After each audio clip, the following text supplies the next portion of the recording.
Hello, my dear students.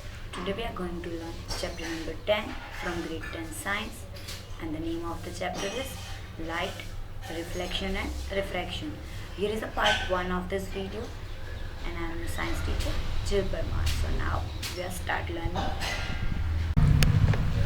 So in this chapter you have to learn about light, reflection, and refraction. So first of all, I'll give you the general instruction that what is light, what is reflection of light, and what is refraction of light.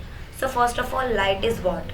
So light is an electromagnetic ray that travels in a straight line. कि light क्या है? एक electromagnetic ray है जो हमेशा straight line के अंदर travel करता है. Now what is reflection of light? So when light falls on a surface and is reflected back into the same medium, we say reflection has taken place. कि जब क्या होगा, लाइट कोई एक सरफेस के ऊपर पड़ेगी और वहाँ से वो रिफ्लेक्ट बैक होगी सेम मीडियम के अंदर. मतलब अगर आपने मिरर के सामने टॉर्च रखी तो वो मिरर के सामने लाइट टकरा के वापस क्या आएगी, आपकी साइड वापस आएगी, आपकी साइड पे रिटर्न होगी. That is reflection. मतलब किसी भी सरफेस के बाउंस ऑफ होके लाइट का वापस आना. Now what is refraction of light? So when light travels from one medium to another medium, they bend from its original path. This phenomena is called as refraction. Then कि जब एक ही medium में light bounce back होती है, that is reflection. But जब आप refraction की बात करो तो रिफ्रैक्शन मतलब एक मीडियम में से दूसरे मीडियम में लाइट का जाना, दैट इज रिफ्रैक्शन. और जब ये मीडियम चेंज होंगे, मतलब एयर के मीडियम से वाटर के मीडियम में, या तो वाटर में से एयर, या तो फिर कोई भी दो मीडियम ले लो, एक मीडियम में से दूसरे मीडियम में जब लाइट ट्रैवल करेगी तो लाइट क्या होगी, वो जो मीडियम का क्रॉसिंग पॉइंट होगा जहाँ पे दो मीडियम चेंज हो रहे हैं, उस मीडियम पे लाइट क्या हो जाएगी, अपने ओरिजिनल स्ट्रेट लाइन पाथ में से थोड़ा कर्व हो जाएगी, थोड़ा बैंड हो जाएगी. That is refraction of light. ये मोस्टली प्रैक्टिकल सबने देखा ही होगा कि आप क्या करो, ग्लास के अंदर थोड़ा पानी भर दो और फिर आप उसमें पेंसिल रखते हो ना, तो पानी के अंदर की साइड पे पेंसिल आपको बैंड हुई दिखती है. So that is nothing else but a refraction. Okay, now which are the terms related to refraction of light? कि जब आप रिफ्रैक्शन वाला पॉइंट पढ़ोगे तो आपको कौन कौन सी टर्मिनोलॉजी पता होनी चाहिए.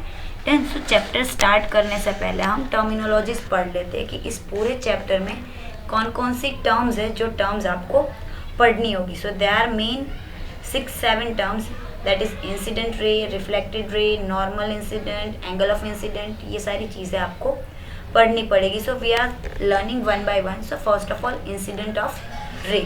So the ray of light that falls on the reflecting surface. कि reflecting surface के ऊपर जो लाइट पड़ेगी, जो लाइट इनसाइड आ रही है, जो लाइट इंसिडेंट हो रही है, that ray is known as incident ray. At the same way, what is reflected ray? So the ray of light that is sent back by reflecting surface. कि भाई bounce off होके जो रे return जा रहा है, सरफेस के ऊपर टकरा के जो रे वापस जा रहा है, that is reflected ray. Then normal. The normal is a line at right angle to the reflecting surface to the point of incidence. कि आपका एक मिरर है, उस मिरर पे जिस एंगल पे इंसिडेंट लाइट पड़ रही है, देन एक राइट एंगल होगा वहाँ का, सरफेस का जो राइट एंगल है. The normal is a line at right angle to the reflecting surface to the point of incidence. कि जहाँ पे आपकी इंसिडेंट लाइट पड़ी है वहाँ से आपका जो एक नॉर्मल प्लेन जनरेट होगा, राइट एंगल का, जो आप हाइपोटेनियस भी नहीं और बेस भी नहीं. देन कि वो जो वाला पोर्शन हुआ, दैट इज योर नॉर्मल. कि जहाँ पे इंसिडेंट रे का रे जिस पॉइंट पे टच हुआ वहाँ से आप जो परपेंडिकुलर ड्रॉ करोगे, that is your normal. Now angle of incidence. So it is the angle made by incident ray and the normal. कि आपका जो इंसिडेंट रे था, जो सरफेस के ऊपर पड़ा, वहाँ से परपेंडिकुलर वो पॉइंट और आपका परपेंडिकुलर, उनके बीच में जो एंगल बन रहा है, that is angle of incident. Okay, now angle of reflection. तो एट द सेम वे आपका रे जब रिफ्लेक्ट होगा तो वो रिफ्लेक्टेड रे और आपका परपेंडिकुलर, जिसको आप नॉर्मल बोलते हो, तो आपका नॉर्मल और रिफ्लेक्टेड रे के बीच में जो एंगल बनेगा, that is angle of reflection. Then object. So object is a thing that forms an image on a screen, कि भाई आपको जिस भी चीज़ की इमेज लेनी होगी वो चीज़ ऑब्जेक्ट है। डन, कि आपको जिस भी चीज़ की इमेज लेनी है दैट इज ऑब्जेक्ट, कि आप जो भी चीज़ को स्क्रीन के सामने रखोगे इमेज लेने के लिए that is your object. Now what is image, तो आपने जो भी ऑब्जेक्ट रखा है उस ऑब्जेक्ट की आपको मिरर के अंदर जो भी फिगर मिलेगी that is image. Now what is virtual image, so the image that can not be obtain on screen that is virtual image, कि ऐसी इमेज जो आप स्क्रीन के ऊपर कैप्चर नहीं कर सकते that is virtual image. And real image that means कि ऐसी इमेज जिसको आप स्क्रीन के ऊपर कैप्चर कर सकते हो that is real image. Okay, terminology clear?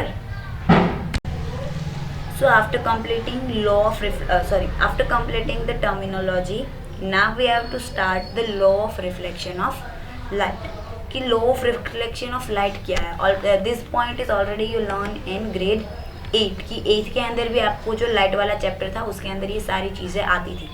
Then so here is just a revision portion for you all. So what are the 3 laws of reflection? ये पॉइंट ऐसे 3 पॉइंट्स है जो आपको 2 मार्क क्वेश्चन या 3 मार्क क्वेश्चन के अंदर पूछे जाते हैं। सो इसको पॉइंट डाउन कर लेना या तो नोट डाउन कर लेना 2 और 3 मार्क क्वेश्चन के अंदर। So what are the laws of reflection, so first one, the angle of incident is equal to the angle of reflection, कि आपका ये जो एंगल ऑफ इंसिडेंट है that angle is equal to the angle of reflection. Then तो यहाँ पे ये सारी चीज़ें क्या है पहले मैं आपको वो बता दूँ। This one is your plane mirror, यहाँ से लाइट अंदर की साइड आ रही है that's why this one is incident ray, यहाँ से टकरा के बाउंस ऑफ हो रही है, रिफ्लेक्ट हो रही है दैट्स वाई ये हुआ आपका रिफ्लेक्टेड रे। अब व्हाट इज नॉर्मल, ये मैंने आपको बताया था कि आपका इंसिडेंट रे जहाँ पे टच करेगा वहाँ से क्या होगा, एक परपेंडिकुलर ड्रॉ होगा and that perpendicular is your normal. Then अब इंसिडेंट रे ने जो एंगल बनाया that is angle of incident, reflected ray ने जो एंगल बनाया that is angle of reflection. Now what is the first law, first law state that angle of incident and angle of reflection are always equal, कि अगर इसकी value 50 हुई, incident angle 50 है तो reflected angle भी कौन सा होगा 50 होगा। Now the incident ray, the reflected ray and the normal to the mirror at the point of incidence all lies in the same plane. Second law कौन सा हुआ, आपका इंसिडेंट रे, आपका रिफ्लेक्टेड रे और आपका नॉर्मल, जिसको आप point of incident भी बोल सकते हो क्योंकि ये ऐसा पॉइंट है जहाँ पे आपका रे इंसिडेंट हुआ था। So your ray of incident, your reflected ray and your normal is on a same plane, मतलब वो मिरर की एक ही साइड होगा, ऑन अ सेम प्लेन मतलब एक डायरेक्शन में होगा। Now the third law, the incident ray and the reflected ray lie on either side of the normal. Then कि आपका इंसिडेंट रे और रिफ्लेक्टेड रे जो है वो आपकी नॉर्मल की अलग अलग साइड पे होगा, मतलब नॉर्मल मतलब आपका सेंटर वाला पोर्शन। अब लाई ऑन आइदर साइड का मतलब क्या हुआ कि एक रे होगा नॉर्मल की इस साइड और एक रे होगा नॉर्मल की दूसरी side. Then so one is on different side and second is at the same way on different side. Then so ये हुए 3 लॉ जो रिफ्लेक्शन के अंदर आपको पढ़ने हैं। Now what are the property of image form by a plane mirror, आपने जो प्लेन मिरर की इमेज देखी वो मिरर कौन कौन से टाइप की इमेज प्रोड्यूस करेगा। So the image form in a plane mirror as first one virtual and erect image, कि ये जो इमेज होगी that is a virtual image, कि प्लेन मिरर के थ्रू जितनी भी इमेज जनरेट होगी वो वर्चुअल होगी। वर्चुअल दैट मीन्स इनको आप स्क्रीन के ऊपर कैप्चर नहीं कर सकते। Now of the same size of the object, की ऑब्जेक्ट जितना होगा उतनी ही साइज की इमेज आपको मिलेगी, मतलब अगर आप प्लेन मिरर के सामने खड़े रहते हो तो आप जितने होंगे उतने ही दिखोगे। दैट मीन्स इसके ऊपर से ये हमें आइडिया आता है कि हमारे घर पे जो मिरर है, ड्रेसिंग टेबल के ऊपर जो भी मिरर है, कबर्ड के अंदर जो भी मिरर है वो कौन सा मिरर हुआ, that is a plane mirror. Now at the same distance from the mirror as the object is in front of it, कि आप मिरर से जितने दूर खड़े होंगे उतना ही सेम डिस्टेंस की इमेज मिरर के पीछे की साइड पे आपको मिलेगी। अगर आप मिरर से 15 सेंटीमीटर दूर खड़े हो तो आपकी इमेज भी मिरर से 15 सेंटीमीटर ऑपोजिट साइड पे मिलेगी। And the next point and the next property is laterally inverted, कि ये इमेज आपको क्या मिलेगी, लेटरली इन्वर्टेड इमेज मिलेगी। देन कि अगर आप अपना लेफ्ट हैंड उठा रहे हो, इमेज में आपको अपना राइट हैंड उठता हुआ दिखेगा, उठता हुआ दिखेगा, तो ये हुआ आपका लेटरली इन्वर्टेड। तो ये प्रॉपर्टी थी प्लेन मिरर की। नोट डाउन कर लेना प्लेन मिरर की प्रॉपर्टी क्या है, एमसीक्यू के फॉर्म में भी पूछ सकते हैं और एल्स 2 मार्क क्वेश्चन के अंदर भी ये क्वेश्चन पूछ सकते हैं ना। ये थोड़ी जनरल इन्फॉर्मेशन है कि आपको जनरल इन्फॉर्मेशन पता होनी चाहिए, आपके टेक्स्ट बुक में नहीं है, but then also you have to study.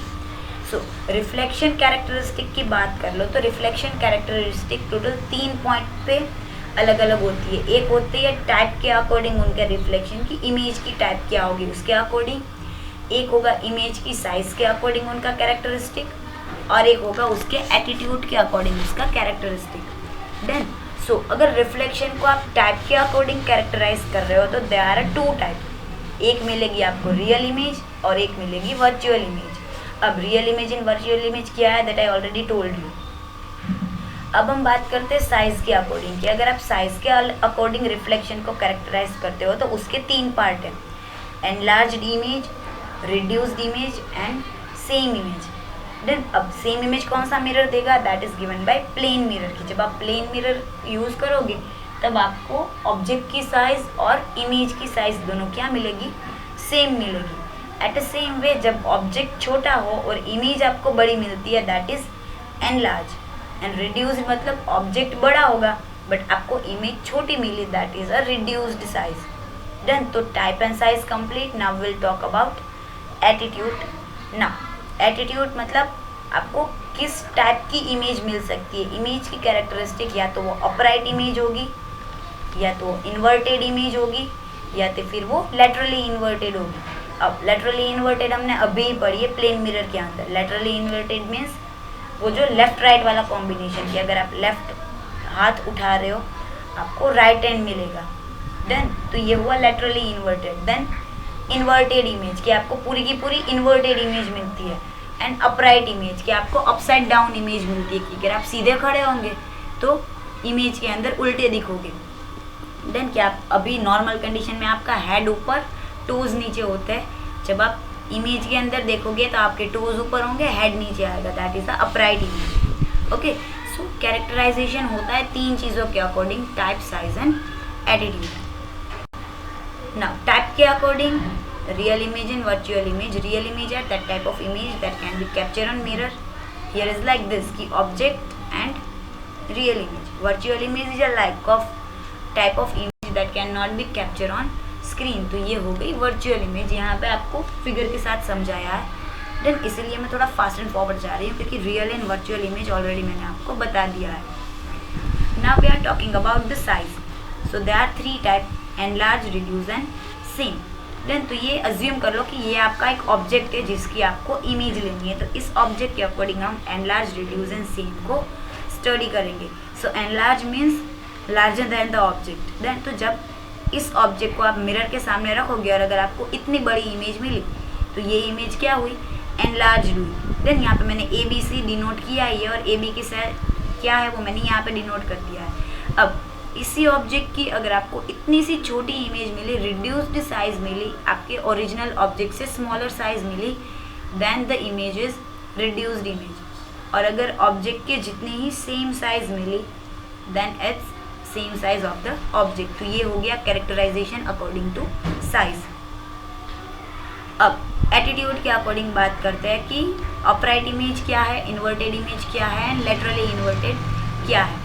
Then तो A is for upright, B is for inverted and C is for laterally inverted। यहाँ पे ABC मेंशन किया ही है। सो अपराइट का मतलब क्या हुआ, मिरर अपसाइड डाउन मिलेगी आपको, दैट इज अपराइट इमेज। अब इन्वर्टेड इमेज क्या होगी, inverted is upside down. Then upright मतलब राइट साइड अप, इन्वर्टेड मतलब अपसाइड डाउन कि भाई जो चीज़ है उसको बिल्कुल उल्टा कर दो, दैट इज इन्वर्टेड इमेज। तो यहाँ पे जो मिरर लिखा था उसकी राइट साइड अप होगी A वाली इमेज, तो ये हुआ आपका अपराइट। अब इसी चीज़ को अगर आप अपसाइड डाउन कर देते हो तो वो हो जाएगा आपका inverted image, done, like this. And इसी चीज़ को जब आप फ्लिप कर देते हो, हॉरिजॉन्टली जब फ्लिप करते हो, then that is a laterally inverted image. और ऐसी चीज़ें, ऐसे उल्टा नाम किसके अंदर लिखा होता है? मोस्टली एम्बुलेंस के अंदर। एम्बुलेंस में हमेशा लेटरली इन्वर्टेड नाम लिखा जाता है। तो जब वो लेटरली इन्वर्टेड चीज़ें आपको दिखे तो आपको आपके बाइक के साइड मिरर में वो चीज़ें सारी सीधी दिखेगी। So that one is laterally inverted. Then तो एटीट्यूड के अकॉर्डिंग भी सारी चीज़ें कंप्लीट। Thank you everyone.